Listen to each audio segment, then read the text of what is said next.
चलिए तो measurement of national income से नेक्स्ट मेथड डिस्कस करते हैं। लास्ट की वीडियो में हमने वैल्यू एडेड मेथड डिस्कस किया था। आज हम लोग नेशनल इनकम का कैलकुलेशन देखेंगे इनकम मेथड से। बहुत ही सिंपल है, ध्यान से समझिएगा। देखिए 3 फेज होते हैं, एक इनकम जनरेशन फेज होता है, एक प्रोडक्शन फेज होता है, एक इनकम जनरेशन फेज होता है और एक आपका खर्चा करने का फेज होता है।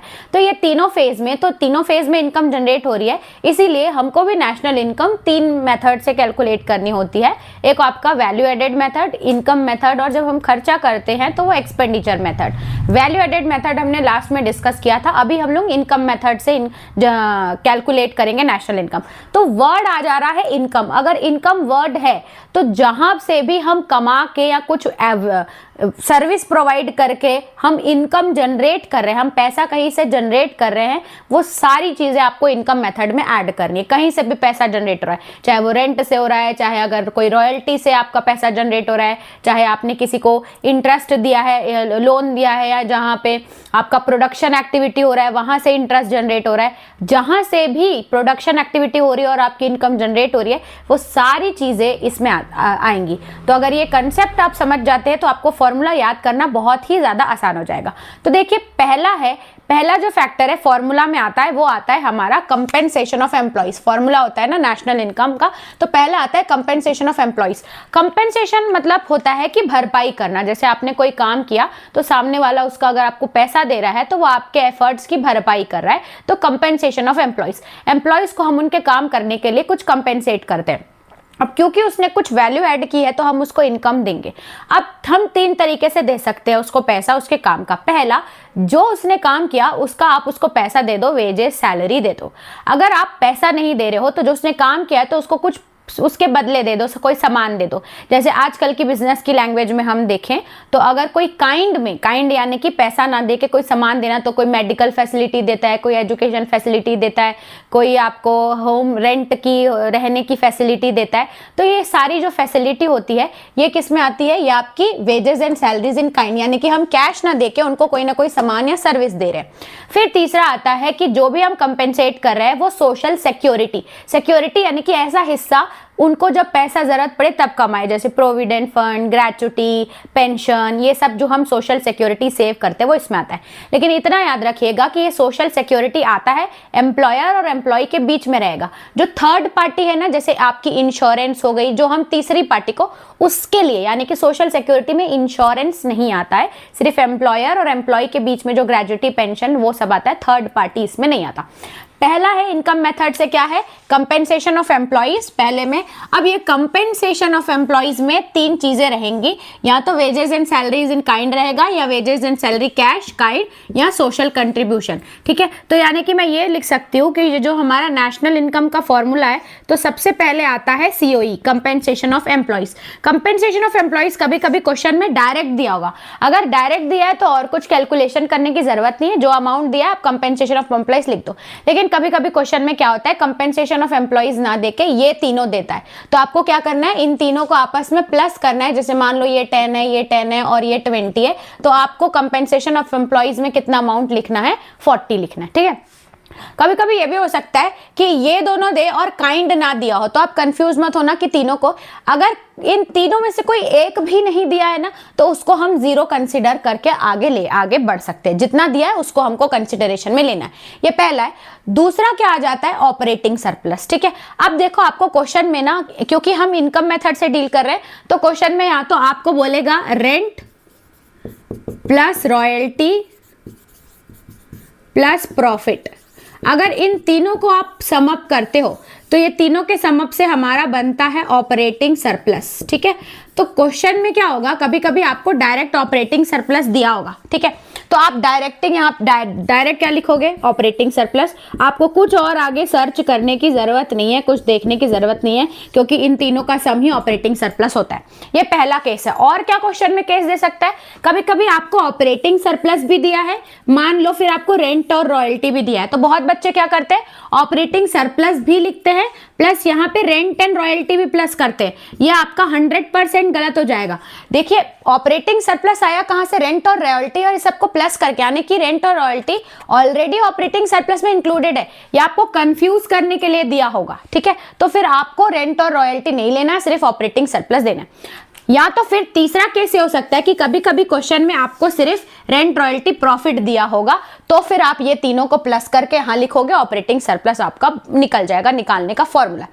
कभी कभी आपको रेंट और रॉयल्टी देता है और प्रॉफिट नहीं देता, अगर ये नहीं दिया है तो आप जीरो मान के चलो, कंफ्यूज होने की जरूरत नहीं है कि ऑपरेटिंग सरप्लस तो रेंट रॉयल्टी और प्रॉफिट से ही निकलता है, प्रॉफिट नहीं दिया है तो फिर मैं कैसे ऑपरेटिंग सरप्लस, ऐसा नहीं है, जितना दिया है वो प्लस करो, जो नहीं दिया है वो जीरो मान के चलो, हो जाएगा, ठीक है। अब रेंट और रॉयल्टी तो आपको डायरेक्ट दिया होगा, ये याद रखना कि ये कोई ना कोई आपके प्रोडक्शन एक्टिविटीज में आता होगा, ठीक है। इसके साथ साथ एक और चीज मैंने भूल गई, इसके साथ साथ इंटरेस्ट भी आता है, ठीक है। और इंटरेस्ट याद रखना, ऐसी जगह से इंटरेस्ट, वैसे इतना डिटेल तो नहीं आता है लेकिन आपको कंसेप्ट समझना चाहिए, ऐसी जगह से इंटरेस्ट मिल रहा हो जहां कोई प्रोडक्शन एक्टिविटी हो रही हो। मान लो अगर गवर्नमेंट ने कोई लोन लिया है, लोन है उसका इंटरेस्ट है, तो फिर वो हमारे नेशनल इनकम में नहीं आएगा, कहीं ना कहीं प्रोडक्शन एक्टिविटी हो रही होगी, उसका ही इंटरेस्ट हमको लेना है। तो इंटरेस्ट, रेंट एंड रॉयल्टी और प्रॉफिट को अगर आप प्लस करते हैं तो आपका ऑपरेटिंग सरप्लस आता है। अब इसमें ना कभी कभी आपको प्रॉफिट के साथ भी थोड़ा गेम खेल सकता है, आपको प्रॉफिट ना दे के ना तीन चीजें देगा, कॉर्पोरेट टैक्स, डिविडेंड और रिटेन्ड अर्निंग्स। यानी कि प्रॉफिट का निकालने का फॉर्मूला है, profit is the sum total of corporate tax, dividend और रिटेन्ड अर्निंग्स। तो कभी कभी क्वेश्चन में प्रॉफिट ना दे के ये तीनों दिया होगा, तो फिर आप क्या करेंगे, इन तीनों को अगर आप प्लस करेंगे तो आपका ये प्रॉफिट निकल जाएगा।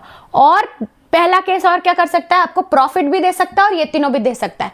फिर आप याद रखना कि जब प्रॉफिट दिया है तो ये तीनों को कंसिडर करने की जरूरत ही नहीं है ना भैया, आप सिर्फ प्रॉफिट लो और प्लस करो और आगे बढ़ो।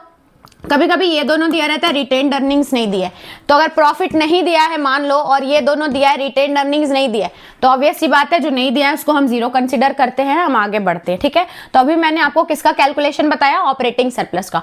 Operating surplus is the sum total of rent, royalty, interest and profit, ठीक है, सिंपल। रेंट रॉयल्टी आपको दिया होगा प्रोडक्शन एक्टिविटी का, ले लो प्लस करो, प्रॉफिट प्लस करो और इंटरेस्ट प्लस करो।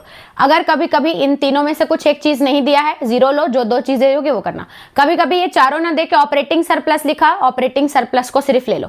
अगर ऑपरेटिंग सरप्लस भी लिखा है और ये सब भी लिखे तो ये सबको भूल जाओ, सिर्फ ऑपरेटिंग सरप्लस लो, क्योंकि operating surplus is the sum total of this. कभी प्रॉफिट के जगह कॉर्पोरेट टैक्स, डिविडेंड और रिटेन्ड अर्निंग्स दिया होगा तो फिर इनको प्लस करोगे तो प्रॉफिट निकल आएगा, ठीक है। ये प्रॉफिट निकालने का फॉर्मूला है, बहुत ही इजी है। तो अभी तक हमने क्या देखा कि हमको नेशनल इनकम में इनकम मेथड से कैलकुलेट करनी है, तो हम compensation of employees plus operating surplus, last आता है प्लस आता है तुम्हारा मिक्स्ड इनकम, ठीक है।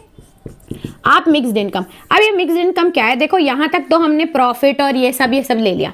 ऐसी सर्विसेज या ऐसा इनकम जो इन दोनों में नहीं आ पाई, ठीक है, वो हम मिक्स्ड इनकम में लेंगे, यानी कि जो किसी कैटेगरी में फिट नहीं हो रही है वो मिक्स्ड इनकम में आती है। जनरली मिक्स्ड इनकम का ऐसा कोई कैलकुलेशन नहीं है, लेकिन मिक्स्ड इनकम आपको क्वेश्चन में डायरेक्ट मिलेगी, उसका कोई फंडा नहीं है। बस ये याद रखना कि जैसे डॉक्टर अपने खुद के क्लिनिक, जितनी भी सेल्फ एम्प्लॉयड एक्टिविटीज है ना, कि डॉक्टर अपने क्लिनिक में पेशेंट को ट्रीट कर रहा है, ये सब सेल्फ एम्प्लॉयड एक्टिविटीज जिनमें हम उसको सैलरी या प्रॉफिट में नहीं कंसिडर कर पा रहे हैं, तो हम उसको मिक्स्ड इनकम में लेंगे।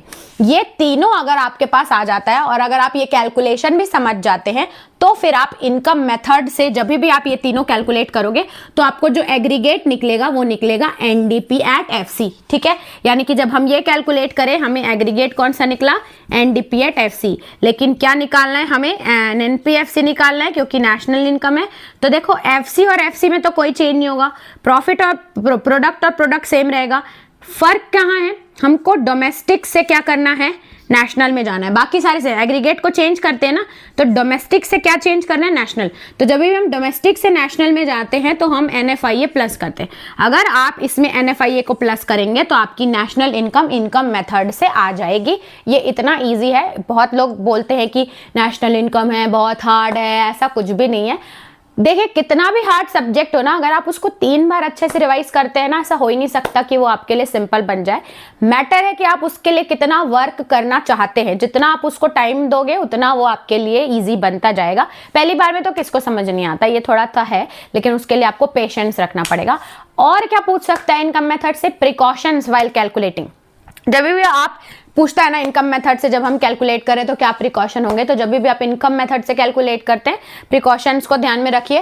पहला है जितने भी ट्रांसफर इनकम है वो कैलकुलेट नहीं होंगी। अब आप बोलेंगे मैम ये ट्रांसफर इनकम क्या होती है। देखो ऐसी इनकम होती है ना जो हम खुद नहीं अर्न कर पाते, जैसे पेंशन हो गया या स्कॉलरशिप हो गई या सब्सिडी हो गई, ये ऐसी है जो हम खुद से अर्न नहीं कर रहे हैं, या हमको सरकार की तरफ से या पेंशन या स्कॉलरशिप ये मिल रही है। स्कॉलरशिप आपको मिलती है तो आप कमा के थोड़ी ना लाए, वो तो ऐसे मिल रही है। तो ये जो अनअर्न्ड होती है ना, जिस पे कोई प्रोडक्शन ना किया गया हो, वो ट्रांसफर इनकम है। तो हम नेशनल इनकम तो सिर्फ क्या प्रोडक्शन हुआ है उससे निकालते हैं, तो इसलिए नेशनल इनकम में हम ट्रांसफर इनकम को नहीं लेते हैं। और याद रखना सेकेंड हैंड सेल की जो गुड्स वैल्यू है वो भी नहीं ऐड। देखो सेकेंड हैंड क्यों नहीं होता, क्योंकि फर्स्ट टाइम उसकी वैल्यू ऑलरेडी ऐड हो चुकी है। अगर आप दोबारा सेकेंड हैंड की वैल्यू ऐड करोगे तो इकोनॉमी में वो डबल काउंटिंग में जाएगा, इसलिए सेकेंड हैंड की हटा दो। फिर आता है sale of shares, bonds and debentures. एक बात याद रखो, जब हम इनकम कैलकुलेट करते हैं नेशनल इनकम, तो हम ये देखते हैं कि हमारी कंट्री में कितना सामान बन रहा है, कितना प्रोडक्शन हो रहा है। तो आप ये सोचो, जब शेयर मार्केट में अगर आप किसी भी ऐप में बैठ के शेयर मार्केट में ट्रेडिंग कर रहे हो शेयर्स की, तो उसमें कोई प्रोडक्शन हुआ क्या, कोई प्रोडक्ट एक्टिविटी हुई क्या, कोई सामान बना क्या, नहीं। यानी कि शेयर, डिबेंचर्स, बॉन्ड, ये सब के सिर्फ ट्रांजैक्शन है, इसमें कोई प्रोडक्शन नहीं हो रहा। इसलिए भी हम जो multiple sale of shares, debentures होता है उसकी भी वैल्यू ऐड नहीं करते। फिर आता है विंडफॉल गेन्स, यानी कि जो लॉटरी होती है या हॉर्स रेस से जो पैसा ऐसा वैसा कुछ कमाते हैं, तो वो भी आपका कोई प्रोडक्शन एक्टिविटी से इनकम जनरेट नहीं हुई है, उसको भी आप नहीं लेंगे। इंप्यूटेड वैल्यू लेते हैं, जो भी ओनर बताता है मार्केट में जो रेट चल रहा है, रेंट वेंट ये सब की इंप्यूटेड वैल्यू लेते हैं, मार्केट में जो रेट चल रहा है उसकी। फिर आता है कि payment out of past saving. Past saving जैसे आपने कोई मान लो एफडी कराई थी, या आपकी कोई पोस्ट ऑफिस में सेविंग है, पोस्ट ऑफिस की सेविंग की कुछ है, तो इसकी जो इनकम है ना, ये भी आप नहीं नेशनल इनकम में लेते हैं, सिर्फ प्रोडक्शन की एक्टिविटी लेते हैं। तो ये था हमारा कंप्लीट इनकम मेथड। अच्छे से आपको समझ में आया होगा। Operating surplus, COE plus mixed income करोगे, थोड़े बहुत प्रिकॉशंस याद करोगे तो आपको बहुत अच्छे से बनेगा। अभी आपको क्या करना है, अभी आपको 2-3 बार रिवाइज करना है और क्वेश्चंस बस लगाने हैं, आसानी से 100% बनेंगे। अगर आपको इससे रिलेटेड कोई भी डाउट हो आप कमेंट करो, या क्वेश्चन नहीं बन रहे हो तो बताना, मैं आपके लिए क्वेश्चंस भी लेके आऊंगी। तो चलिए अब नेक्स्ट लास्ट पार्ट या एक्सपेंडिचर मेथड डिस्कस करते हैं नेशनल इनकम।